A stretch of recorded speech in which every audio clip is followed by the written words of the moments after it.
السلام علیکم ناظرین۔ ایک تحقیق کے مطابق پانی کے بعد چائے دنیا کا مقبول ترین مشروب ہے اور دنیا میں روزانہ 2 ارب لوگ اپنے دن کا آغاز چائے کی گرما گرم پیالی سے کرتے ہیں۔ یہ الگ بات ہے کہ اس دوران کم ہی لوگوں کے دماغ میں یہ خیال آتا ہوگا کہ یہ مشروب جو ان کے مزاج کو فرحت اور دماغ کو چستی بخشتا ہے ان تک کیسے پہنچا۔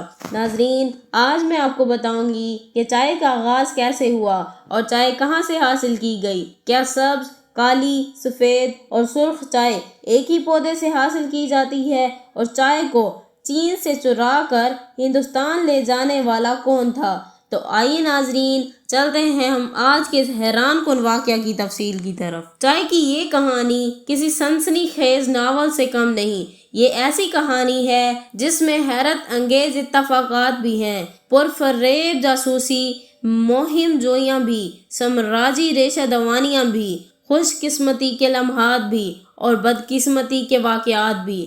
چائے کا آغاز کیسے ہوا، اس کے بارے میں کئی کہانیاں مشہور ہیں۔ ایک کے مطابق قدیم چینی دیو مالائی بادشاہ شینونگ کو صفائی کا اس قدر خیال تھا کہ اس نے تمام رعایا کو حکم دیا کہ وہ پانی ابال کر پیا کریں۔ ایک دن کسی جنگل میں بادشاہ کا پانی ابل رہا تھا کہ چند پتیاں ہوا سے اڑ کر دیگچی میں جا گریں۔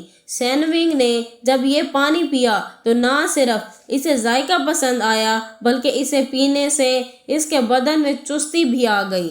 یہ چائے کی پتیاں تھیں۔ ان کے فوائد کے تجربے کے بعد بادشاہ نے عوام کو حکم دیا کہ وہ بھی اسے آزمائیں۔ یوں یہ مشروب چین کے کونے کونے تک پھیل گیا۔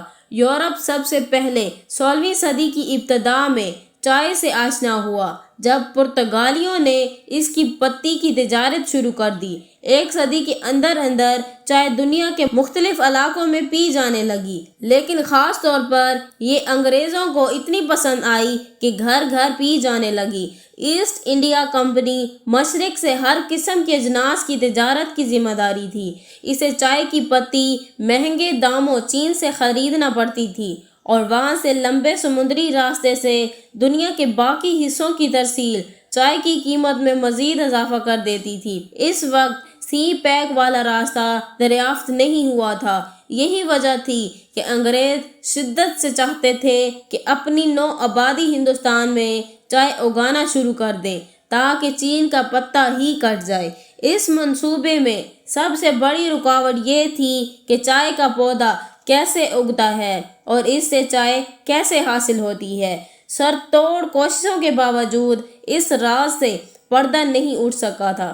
یہی وجہ تھی کہ اب کمپنی نے رابرٹ فارچیون کو اس پرخطر جاسوسی مہم پر بھیجا تھا۔ اس مقصد کے لیے اسے چین کے ان علاقوں تک جانا تھا جہاں شاید مارکو پولو کے بعد کسی یورپی نے قدم نہیں رکھا تھا۔ اسے معلوم ہوا تھا کہ فوجیان صوبے کے پہاڑوں میں سب سے عمدہ کالی چائے اگتی ہے، اس لیے اس نے اپنے رہبر کو وہیں کا رخ کرنے کا حکم دیا۔ سر منڈوانے، بالوں میں نکلی مینڈی گوندنے اور چینی تاجروں جیسا روپ دھارنے کے علاوہ فارچیون نے اپنا ایک چینی نام بھی رکھ لیا، سنگ ہوا، یعنی شوخ پھول۔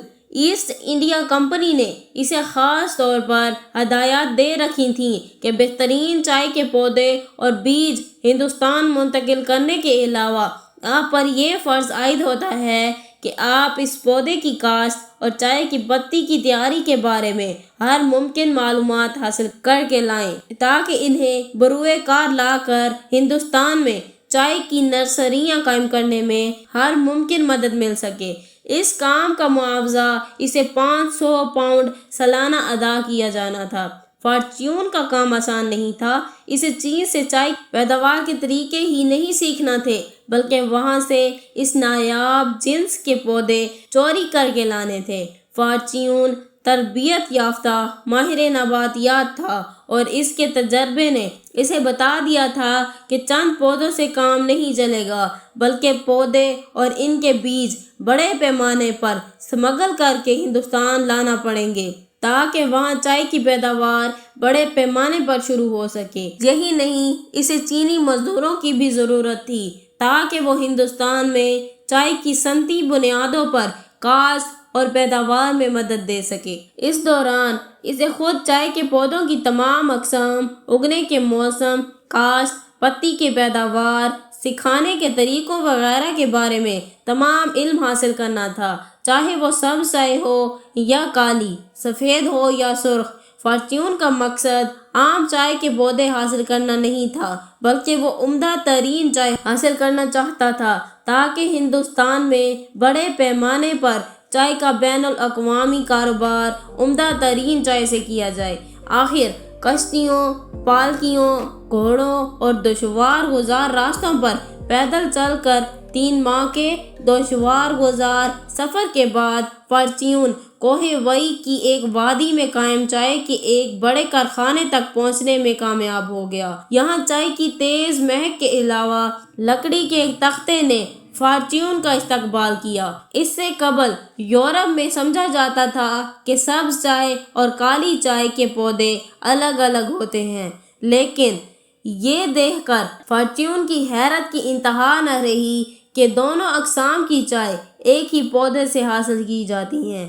اصل فرق دونوں کے سکھانے اور پکانے کے طریقوں میں ہے۔ فارچیون یہاں چائے بننے کے ہر مرحلے کا گہرا مگر خاموش مشاہدہ کرتا رہا اور نوٹس لیتا رہا۔ اگر اسے کسی بات کی سمجھ نہیں آتی تھی تو وہ اپنے رہبر کے وساطت سے پوچھ لیتا تھا۔ فارچیون کی محنت رنگ لائی اور بالآخر وہ حکام کی آنکھ بچا کر چائے کے پودے، بیج اور چند مزدور بھی ہندوستان سمگل کرنے میں کامیاب ہو گیا۔ ایسٹ انڈیا کمپنی نے اس کی نگرانی میں آسام کے علاقے میں یہ پودے اگانا شروع کر دیے، لیکن انہوں نے اس معاملے میں ایک سنگین غلطی کر دی تھی۔ سلسلوں کے ٹھنڈے موسموں کے عادی تھے، آسام کی گرم مرطوب ہوا انہیں راس نہیں آئی اور وہ ایک کے بعد ایک کر کے سوکھتے چلے گئے۔